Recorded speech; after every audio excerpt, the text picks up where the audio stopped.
maneuvers slowly reveals this jet's true capabilities. Baby steps is a very good way to put it. Very small, analytical, incremental steps. We don't want to go out and push the airplane or the pilot or the test team beyond their capabilities. Lieutenant Colonel Paul Smith, call sign TP, is the JSF's chief test pilot brought in from the Air Force and assigned to the Lockheed effort. Like all the pilots, he spent hours in the simulator, but it didn't quite prepare him for the feel of the real thing. Probably the most incredible experience I felt was the enormous power behind me with the engine. I've never had this happen to me, but it's probably synonymous with being shot out of a fire hose. Just a very steady, incredible amount of acceleration right through your back, and the feeling like this was a stallion that was ready to go anywhere, any place I wanted it to, and if I just let it go, it would go there. The Lockheed plane is like a stallion in another way as well. Like all fighters, when it comes to fuel, it eats like a horse. While not a JSF requirement, Lockheed wants to tank up its plane through aerial refueling. And to make up for lost time, Lockheed's ambitious test schedule depends on it. There was a lot of pressure to get the aerial fueling certification done so we could start tanking. The amount of time we could spend in the air before that was about 30 minutes, realistically, and that was just not enough time to get everything done that we need to get done.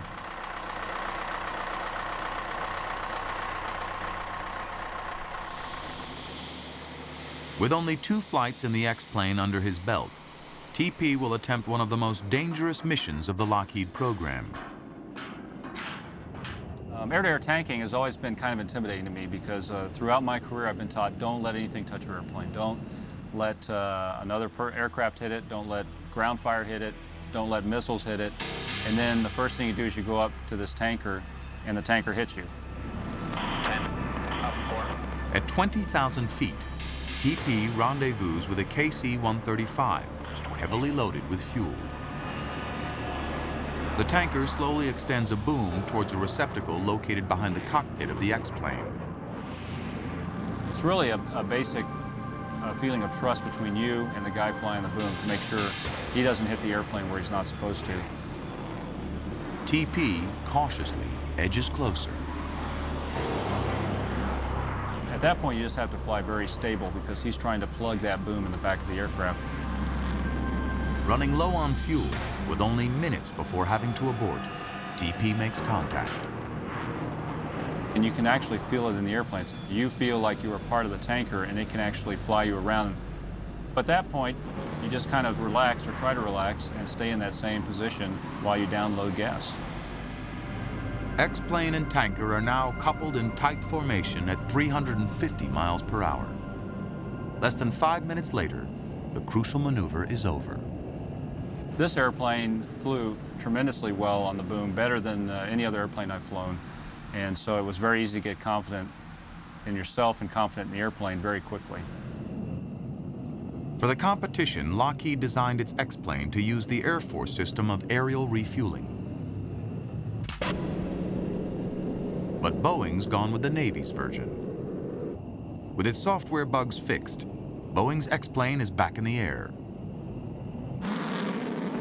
Navy planes have a fuel probe designed to plug into a drogue basket at the end of a hose dangling from the tanker.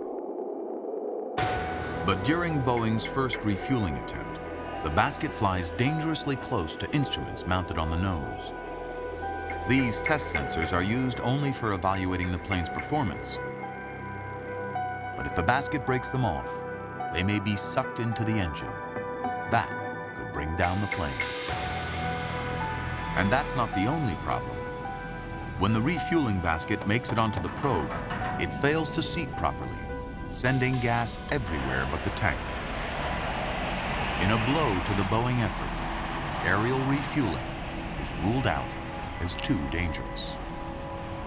I'm sure that Boeing's engineering staff was somewhat puzzled by all this. There was some serious study work done. There were a lot of engineering studies that were conducted, but converting that data to the full-scale finished artifact is oftentimes a little bit of a magical process, and it doesn't always work out.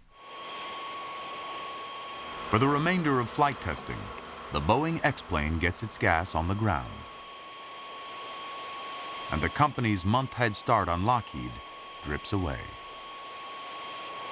Every time they have to land and refuel, they're losing time. While they're doing that, Lockheed Martin is in the air and they're completing all their flight test objectives. For Lockheed, one goal has remained out of reach. In a month of test flights, its X-plane achieves Mach 0.98, just short of breaking the sound barrier. Like aerial refueling, the JSF doesn't require a demonstration of supersonic flight. But with only 3 more test flights of this version of their X-plane left, Lockheed wants to hear the boom. Today we're going to go supersonic for the first time. It's an emotional victory as much as anything else. People understand supersonic that work in this industry, and it's a very, very big thing. The crew has worked out here for now approaching 30 days, 7 days a week, 12 hours a day. And it's nice to give them a lift. Where is he now? The Lockheed X-plane team has struggled with a host of small but stubborn problems that have kept the plane subsonic. But at the end of a long day of flying, with test pilot Morgenfeld at the controls, all that is forgotten when the Lockheed plane crosses the boundary first shattered in the same skies by the very first X-plane.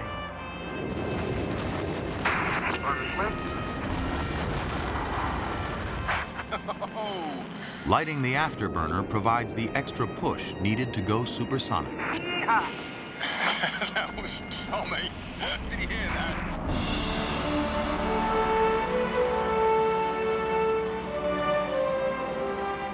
It means a very successful end to a hugely successful first month of flying X-35s. Lockheed arrived late to flight test, but made up for it with a record-setting performance for an X-plane. 27 flights in 30 days.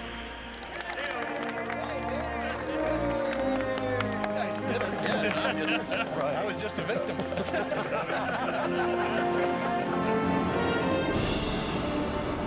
A month later, Boeing's X-plane goes supersonic as well.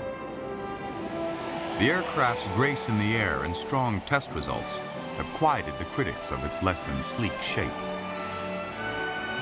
Driven by the competition, each company has taken its X-plane to new levels of performance, only to see its adversary do the same. You had 2 aircraft prototypes, and yet they were flying several times a day. And this is unheard of for X-planes. And it's a testament to both designs and both design teams that they were able to do this. Both teams set out to demonstrate a certain number of test points. They both seem to have done it. Both aircraft flew. They were pretty reliable. I don't think there's anything that's come out of this stage of the program that would say that one or the other is going to win. A Boeing airplane is much more of a competitor than anybody, in particular Lockheed, really expected. I don't see any distinct advantage to either airplane. At this stage of the game, I'd have to tell you that it is neck and neck. Both Boeing and Lockheed realize the entire competition and the largest military contract ever may come down to the JSF's final requirement, achieving the Harrier trick of landing vertically. Houdini once made a 5-ton elephant disappear. Lockheed plans an even greater feat, to levitate over 3 times that weight. A 17-ton fighter using its radical new lift fan. The fate of the competition, perhaps even the fate of the company, rests on this untested system. All of their eggs are in this one basket. If they do lose, effectively Lockheed Martin is a fighter production entity in the United States. That will come to an end. They have nothing else to keep their front doors open. Lockheed engineers install their lift fan system into the X-plane, hopefully transforming it into that hybrid of the skies, a vertically landing jet. While it remains unproven, the concept behind their unique lift fan system exudes engineering elegance. 2 columns of air instead of 1 in the Harrier balance the plane's descent. One column is the engine exhaust directed downward. The other column is created by a lift fan connected to the engine by a drive shaft. The fan takes in air from above and blasts it out below. It's an ingenious system, but in practice, it requires a symphony of moving parts. Lockheed has chosen a very complex solution. If something goes mechanically catastrophically wrong during the hover, you have very, very little time to get out.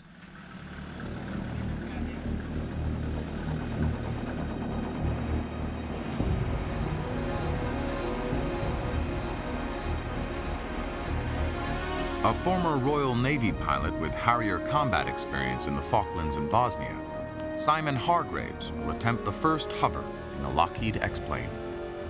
He spent years in preparation.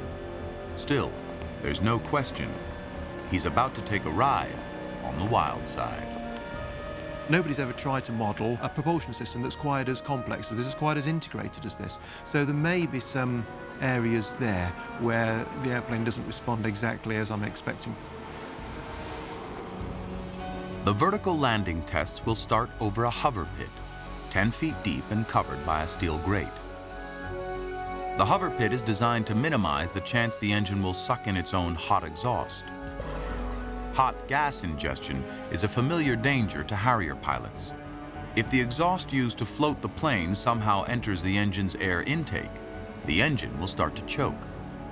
What happens when you ingest hot gas, your thrust decays. Your thrust decays, you lose lift, you start descending at a rapid rate and can lead to a catastrophic accident. Venting the hot gases out the side of the hover pit provides some protection.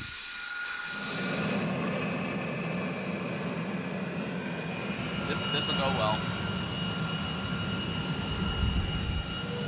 Here we go. 70%. Waddle up.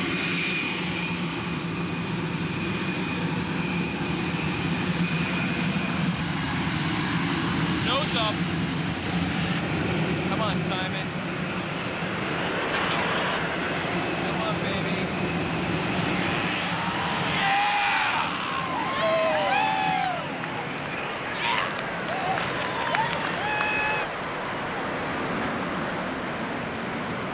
Hargrave holds steady 20 feet in the air. At 35,000 pounds, it's the heaviest fighter ever to hover. Wow. The lift fan performs without incident and produces 1,500 pounds more thrust than predicted.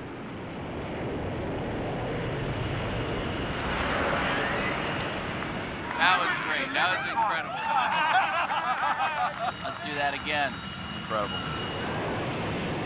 After nearly 2 years of struggling to keep up with Boeing, the Lockheed team now has reason to display their usual abundance of self-confidence. We've never had a doubt in our minds at any point in this program that this is the right type of airplane and propulsion system, and we've felt very sorry for the competing team against us. I never felt sorry for him. Yeah, that's true. While the lift fan works, Lockheed still hasn't accomplished the tricky mid-air maneuver called conversion, going from level flight to vertical landing with its complicated dance of moving parts.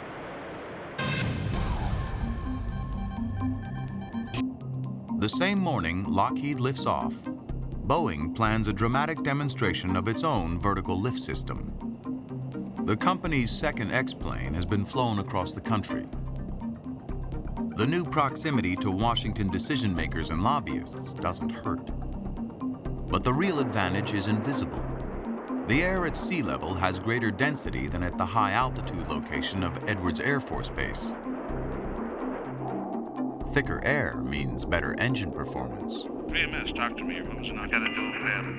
Pop the gas there, Riley. 3-2, reset. In this test of its direct lift system, Boeing hopes to outdo Lockheed.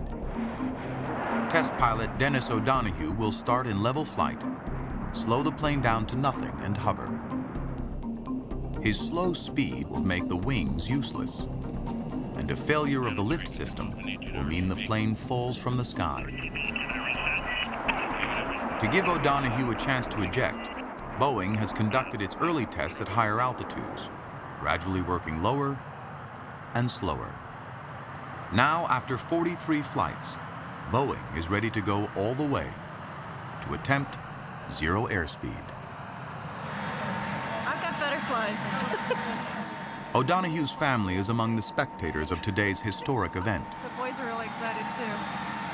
I think Dennis slept because he knew he needed to. The boys slept. I didn't sleep a wink. Look at Daddy's airplane. Dad! Yes!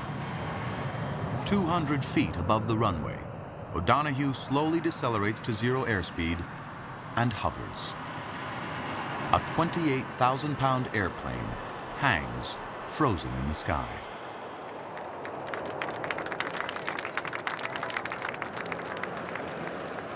Hey, Norris, that looked good here. Yeah, the hover performance looked real good. Numbers were looking pretty nice, especially RIT. And guess what, Eric, pilot? Yeah, you are my hero. Pretty cool, huh? You got that right. Congratulations, Irish. Slowest man alive again. I didn't think he was ever going to get off the awesome? Oh my God, what a day. I'm sitting there yelling and clapping and crying, driving up and seeing him just right there. On this day, the Boeing X-plane hovers 4 times, once for 2.5 minutes. And demonstrating rock-solid control, performs a perfect 360-degree turn. Business views are pretty good. One more time. Hey, very good geotechnical story. Now, all hours going really well. Very comfortable airplane to fly on over. 1 minute. 1 minute.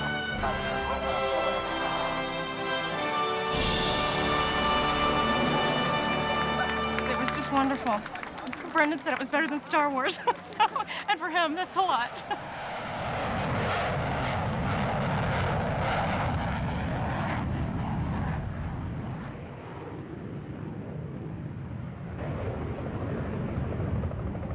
One month later, Boeing is ready to make history.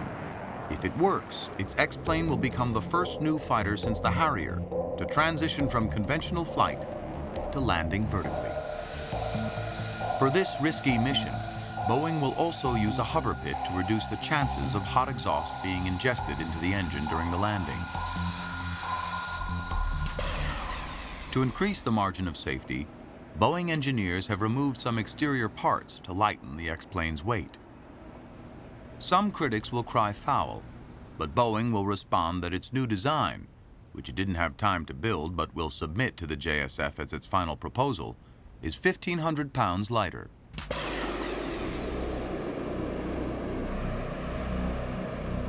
Dennis O'Donoghue is in the cockpit again, while flight test conductor Howard Goffus will closely monitor the mission from the ground. Now, there's fewer unknowns. We know we can do it. We know we've been there. We know what we've seen so far, but we're still only one failure away from having a really bad day. Okay, coming to 50 feet. Here we go. Closing in over the pit, the Boeing X-plane comes to a stop and begins a slow descent.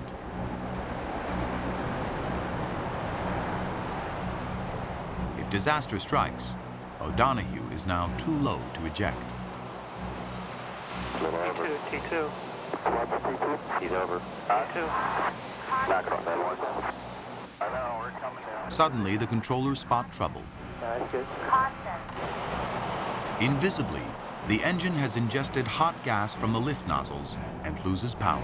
Not across that one. O'Donoghue feels the bottom dropping out, but it's too late to abort.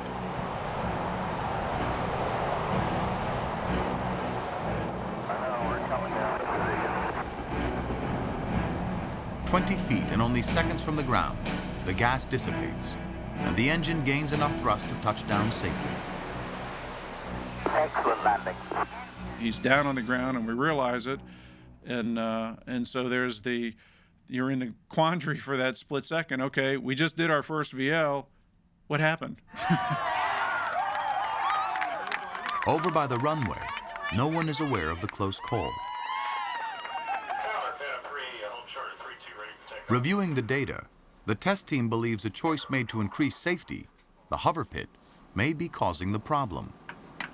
There's almost no crosswind to clear the pit of exhaust. Hot gas may be collecting and bouncing upward into the air. They decide to attempt a second vertical landing, but on a solid surface. We decided we were going to go for the vertical landing on the pad. So we set up all the numbers, set it all up, and know that, hey, the same thing could happen there. Looking good so far, TCN1.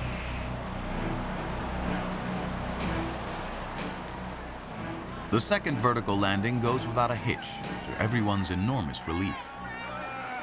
Hey, Howard. Yes, sir. Lieutenant. Yes, sir. But just a week later, during another vertical landing, an old friend pays an unwelcome visit. It's a pop stall.